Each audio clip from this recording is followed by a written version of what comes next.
সমস্ত ছাত্রছাত্রীদের আজকের লেসনে স্বাগত জানাই। আজকে আমরা আলোচনা করব কিছু রসায়নের বেসিক মানে মূলগত কিছু ধারণা, যে ধারণাগুলো একদমই প্রাথমিক ধারণা আমরা বলতে পারি। প্রাথমিক ধারণাগুলি ছাড়া আসলে রসায়ন পাঠটা আমাদের অসমাপ্তই থেকে যাবে। অর্থাৎ ভালোভাবে বুঝতে গেলে এগুলি খুবই প্রয়োজনীয় কিছু বিষয়। তো আজকে প্রথমেই আমরা ভৌত রাশি অর্থাৎ ফিজিক্যাল কোয়ান্টিটি এবং সেই ভৌত রাশিগুলো কিভাবে আমরা সংক্ষেপে প্রকাশ করি, অর্থাৎ সংক্ষিপ্ত তাদের রূপ এবং তাদের এসআই একক বা এসআই এককগুলোকে আমরা কিভাবে প্রকাশ করব এবং তার চিহ্ন কিভাবে আমরা লিখব, সেগুলো আমরা পরপর আলোচনা করে নেব। তো প্রথমেই চলে আসি দৈর্ঘ্য। তোমরা জানো ক্লাস 9-এ এগুলো পড়েছো। দৈর্ঘ্য ইংলিশে আমরা বলি লেংথ, সংক্ষিপ্ত রূপ হচ্ছে এল। এসআই একক হলো মিটার, আর চিহ্ন সিম্পলি স্মল এম লিখবে। কিন্তু চলে আসি ভর। ভর মিন্স ম্যাস, তাই স্মল এম। এসআই একক কিলোগ্রাম, এসআই একক আমরা লিখব কিলোগ্রাম, কিলোগ্রাম। ওকে, এবং একে আমরা সংক্ষেপে লিখব কেজি। ওকে, নেক্সট হচ্ছে সময়। সময় that means time, so small tea. Second হচ্ছে এসআই একক, আর এটাকে আমরা সংক্ষেপে এস রূপে লিখি। নেক্সট হচ্ছে তড়িৎ প্রবাহ, ভেরি ইম্পর্টেন্ট একটা ভৌত রাশি। তড়িৎ প্রবাহ এটাকে আমরা সংক্ষেপে প্রকাশ করি আই দিয়ে। তো এর এসআই একক হচ্ছে অ্যাম্পিয়ার, দ্যাট মিনস অ্যাম্পিয়ার। আর ওটাকে আমরা জাস্ট কি দিয়ে, অ্যাম্পিয়ার, ওটাকে আমরা জাস্ট লিখবো এ দিয়ে, ক্যাপিটাল এ কিন্তু। হ্যাঁ, নেক্সট হচ্ছে তাপমাত্রা বা উষ্ণতা। তোমরা ক্লাস 9-এ এবং 7 থেকেই সম্ভবত পড়েছো। সেটাকে টেম্পারেচার ক্যাপিটাল টি দিয়ে নর্মালি আমরা এক্সপ্রেস করি। এসআই একক হচ্ছে কেলভিন, এবং বড় হাতের কি লিখি, বড় হাতের কে দিয়ে প্রকাশ করি। নেক্সট দেখো দীপন শক্তি বা লুমিনাস ইন্টেন্সিটি। খুব একটা এই ভৌত রাশিটা আমাদের কাজে আসে না, বাট যেটা আসে সেটা আগে লিখি। সেটা হচ্ছে পদার্থের পরিমাণ, পদার্থের পরিমাণ। এই পদার্থের পরিমাণ, এই ভৌত রাশিটা নর্মালি আমরা এন দিয়ে প্রকাশ করি, আর মোল বলা হয় এসআই ইউনিট, MOL লিখি, আর এর চিহ্ন MOL। এবার কিছু লব্ধ ভৌত রাশি যাদের আমরা সংজ্ঞা এবং মানে যাদের এক্সপ্রেশন এবং তাদের ইউনিট এগুলো দেখে নেব। আসলে এগুলো খুবই ইম্পর্টেন্ট, মানে আমরা যদি পরবর্তী অংশ মানে পরবর্তী আলোচনাগুলো করি, তখন দেখবে তোমাদের খুব কিন্তু কঠিন বলে মনে হবে যদি না এইগুলো জেনে থাকো। অর্থাৎ এগুলোকে তোমাদের একটু মাথায় রাখতে হবে বা বিষয়টা বুঝে নিতে হবে। যেমন দেখো ক্ষেত্রফল। ক্ষেত্রফল মানে তোমরা জানো অ্যাকচুয়ালি দৈর্ঘ্য ইন্টু প্রস্থ। তো দৈর্ঘ্য সেটা নর্মালি আমরা কি দিয়ে প্রকাশ করি, এল দিয়ে। তাহলে এল ইন্টু, আমরা যদি বলি এল, তাহলে লেংথ ইন্টু লেংথ, মানে L2। আর নর্মালি এটাকে ইউনিট হিসেবে যদি বলি তাহলে অবভিয়াসলি হবে মিটার স্কোয়ার বা বর্গমিটার, আর ইউজ করি আমরা এই যে মিটার স্কোয়ার। তো এরকম আরও অনেক আছে, যেমন আয়তনের আছে। আয়তনের ক্ষেত্রে আমরা প্রকাশ করি ভি দিয়ে। ঘনত্বের ক্ষেত্রে এটাকে আমরা, ক্ষেত্রফলের ক্ষেত্রে এইটাকে এল স্কোয়ার অ্যাকচুয়ালি ইয়ে দিয়ে প্রকাশ করা হয়। ঘনত্বের ক্ষেত্রে সেটা রো দিয়ে, আর বেগের ক্ষেত্রে বেগের ক্ষেত্রে আমরা নর্মালি এটাকে ভি দিয়ে প্রকাশ করি। বা ত্বরণের ক্ষেত্রে সেটাকে আমরা অ্যাসিলারেশন এ দিয়ে প্রকাশ করি। ফোর্সের ক্ষেত্রে, বলের ক্ষেত্রে এফ দিয়ে প্রকাশ করি, তাই না?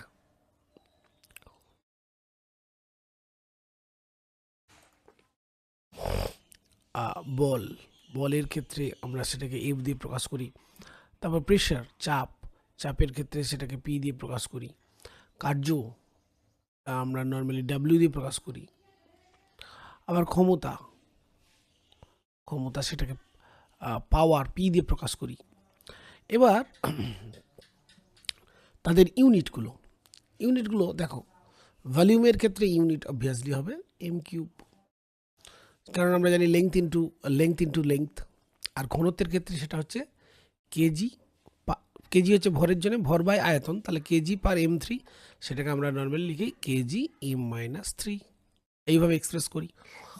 তারপরে দেখো বেগের জন্য সরণ বাই সময়, অবভিয়াসলি সেটা হচ্ছে সরণ এল আর সময় হচ্ছে T-2, এটা মাত্রা হচ্ছে। তার মানে এটা আমরা লিখব MS, বেগের জন্য MS-1, আর ত্বরণের জন্য LT-2, এটা LT-1 বেগের জন্য, তো MS-2। ঠিক একইভাবে বলের জন্য আমরা জানি বল সমান কি ভর ইন্টু ত্বরণ। তো ভর ইন্টু ত্বরণ যদি হয় তাহলে ম্যাস ইন্টু অ্যাসেলারেশনের জন্য MLT-2, তাহলে সেক্ষেত্রে ইউনিটটা হচ্ছে KG metre per second square. তো এবার কার্যের জন্য দেখো, কার্যের জন্য কি না, বলের ডিভাইডেড বাই L2 ক্ষেত্রফল, বল বাই ক্ষেত্রফল। তাহলে এখানে L2 মানে L-1, তার মানে কার্য কেজি M-1 S-2, এটা হচ্ছে ইউনিট। এটাকে হিসাব করলে কি আছে, দেখো M-L-1 T-2, তাহলে কেজি এর জন্যে, আর এল এর জন্য দেখো মিটার, অবভিয়াসলি মিটার -1, আর টি এর জন্য সেকেন্ড, অবভিয়াসলি -2। তো এইভাবে যে ক্যালকুলেশনগুলো আমরা করেছি এগুলো অলরেডি আমরা জানি। ঠিক একইভাবে পাওয়ার, ওয়ার্ক, এইগুলো তোমরা অলরেডি ক্লাস 9-এ পড়েছো। এরপর তোমরা কিছু উপসর্গ বা প্রেফিক্সের কথা আমরা আলোচনা করব। যেমন তোমরা অলরেডি আগের পূর্ববর্তী ক্লাসগুলোতে পড়েছো, এই যে ডেকা, সেন্টি, মিলি ইত্যাদি, এই যে উপসর্গগুলো, যেগুলো আমাদের মানে এর ক্ষেত্রে মানে রসায়নে বিভিন্ন যে কনভার্জন, সেই ইউনিট কনভার্জন করার ক্ষেত্রে অনেক কাজে দেয়। তো আমি কয়েকটা উদাহরণ দিলেই তোমরা বুঝতে পারবে। প্রথমে বলবো, দেখো ডেকা, DECA, ডেকা। তো ডেকাকে এই যে উপসর্গ, এটাকে আসলে সিম্বলাইজ করা হয় DA দ্বারা। অ্যাকচুয়ালি ডেকা মিন্স অর্থাৎ 10 মাল্টিপল বা 10 গুণিতক। এবার আমরা যদি বলি হেক্টো, এটাকে H দিয়ে প্রকাশ করা হয়, তো এটা 10^2। আর কিলোটাকে আমরা ইউজ করি কে দিয়ে, তো 10^3। যেমন আমরা উদাহরণ দিয়ে বলি কিলোমিটার, 1 কিলোমিটার, তার মানে 1 কিলো, দ্যাট মিনস 10^3 মিটার। একইভাবে যদি আমরা বলতাম 1 হেক্টোমিটার, দ্যাট মিনস 10^2 মিটার্স। ওকে, তারপরে আমরা বেশ কয়েকটা আরো উপসর্গ জেনে নেব।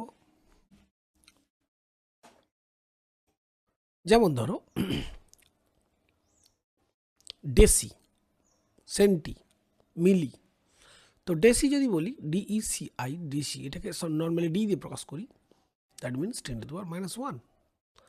ঠিক একইভাবে সেন্টি, সি, সেটাকে আমরা 10^-2 এই গুণিতক বা মাল্টিপল ইউজ করি। তারপর মিলি, ভেরি ইম্পর্টেন্ট একটা term, milli, small m, 10^-3, that means 1 milli. এটা যদি আমরা বলি মিটার, দ্যাট ইজ 10^-3। ম্যাক্সিমাম স্টুডেন্টরা মাধ্যমিক পাস করেছে, কিন্তু এই কনভার্সনের সময় ভুল করে, এবং সেই জন্যই এই গুরুত্বপূর্ণ আলোচনাটা তোমাদের জন্য করে নিচ্ছি। তারপর দেখো মাইক্রো, এইটাও তোমরা ক্লাস 9-এ পড়েছো। এই যে মাইক্রো এইভাবে ইউজ করা হয়, এই সিম্বলাইজ করা হয় এইভাবে দিয়ে, 10^-6, that means 1 micrometre means 10^-6 metre. Okay, তারপরে আছে দেখো মাইক্রোর পরে nano, NANO, nano, small n দিয়ে এটাকে আমরা সিম্বলাইজ করি, 10^-9। তারপরে আছে পিকো, স্মল p দিয়ে প্রকাশ করি এটাকে, 10^-12।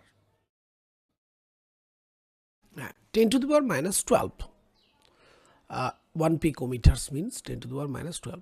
এরপর আরও ছোট আমরা যদি উপসর্গ বলি সেটাকে আমরা বলবো ফেমটো।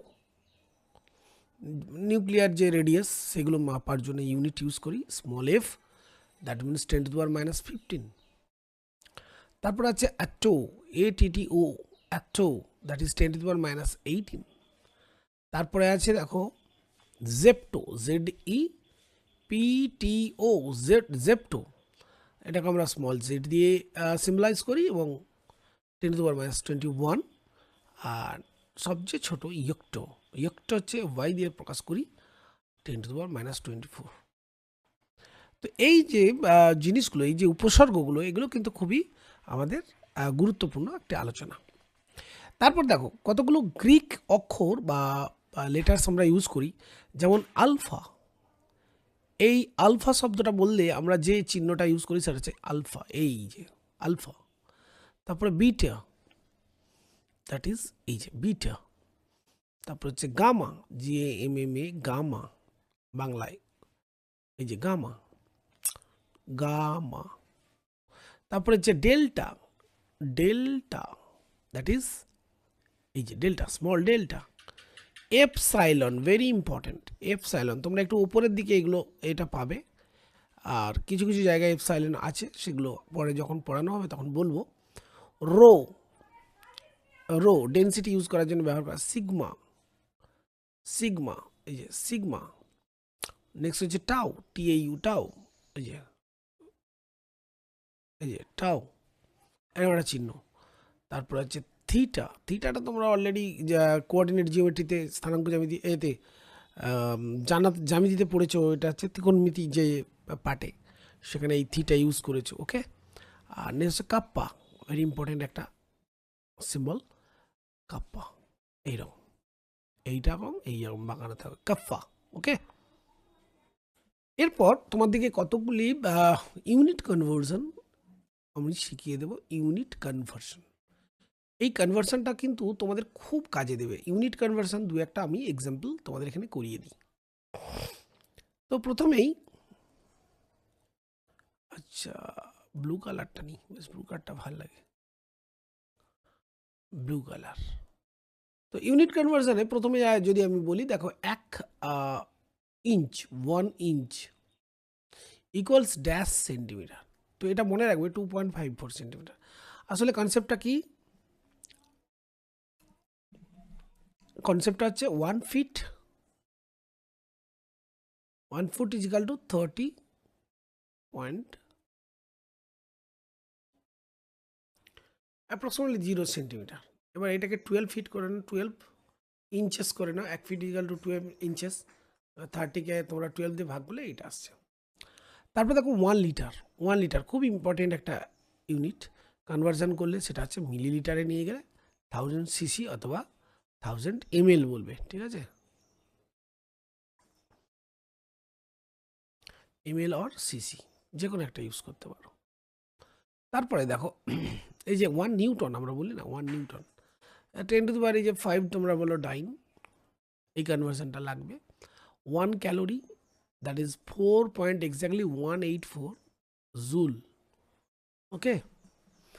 আবার এই 1 জুল যদি বলি, 1 জুল সেটা হবে 10⁻7 আর্ক, এটা শক্তি বা কার্যের ইউনিট। তারপরে দেখো 1 AMU, অ্যাটমিক ম্যাস ইউনিট তোমরা পড়েছো, সেটা কত না 1.66 ইন্টু 10⁻27 কেজি। তারপরে দেখো খুব ইম্পর্টেন্ট এগুলো, 1 গ্যালন, 1 গ্যালন, এই গ্যালনটা অনেক পুরনো একটা old system of units. APS পদ্ধতিতে সেটা আসলে এই ভলিউম প্রকাশ করা হয়, অ্যাপ্রক্সিমেটলি 3.79 লিটার্স। তারপর হচ্ছে 1 electron volt, 1 EV equals 1.609 into 10⁻19 joule. অর্থাৎ একটি ইলেকট্রনের চার্জ 1 ভোল্ট বিভবের মধ্য দিয়ে যদি যায়, তাহলে ওর যে শক্তি 1 EV ইকুয়ালস এটা। এই হচ্ছে ইউনিটগুলো যেগুলো কনভার্সন আমাদের খুব ইম্পর্টেন্ট। আর একটা খুব important 1 angstrom, that is 10⁻10 metre, খুব কাজে লাগে, এটা জানবে। আর 1 ন্যানোমিটার দ্যাট ইজ 10⁻⁹ মিটার। খুব ইম্পর্টেন্ট। হ্যাঁ, আরেকটা তো বলাই হয়নি, দেখো টি ডিগ্রি সেন্টিগ্রেড ইকুয়ালস কেলভিনে করলে 273 প্লাস টি, এটা হয়ে গেল কেলভিন। এটা লাগে খুবই, অনেক অনেক জায়গাতে লাগে। আর অ্যাভোগাড্রো নাম্বারের মান তোমরা সবাই জানো যে 6.022 ইন্টু 10⁻23 পার মোল। তো আরেকটা কনভার্সন আমি যে বলবো যেটা খুবই কাজে আসে, যেমন 1 ATM চাপের একক, এটাকে আমরা যদি টর ইউনিটে কনভার্ট করি, তো সেটা হচ্ছে 760 টর। অ্যাকচুয়ালি 1 mmHg এইটাকে বলা হচ্ছে 1 টার, তার মানে 760 mmHg বলতে পারো। সো এখান থেকে আমরা বলতে পারি 1 টার ইকুয়ালস 1/760 ATM, approximately 0.306812 ভাগ করলে এটা আসে। তো আশা করি তোমরা কনভার্সন সম্বন্ধে বেশ কিছু ধারণা পেলে। এবার আমরা যখন গাণিতিক সমস্যাগুলো করব তখন এই কনভার্সনগুলো আরও ক্লিয়ার করে নেব।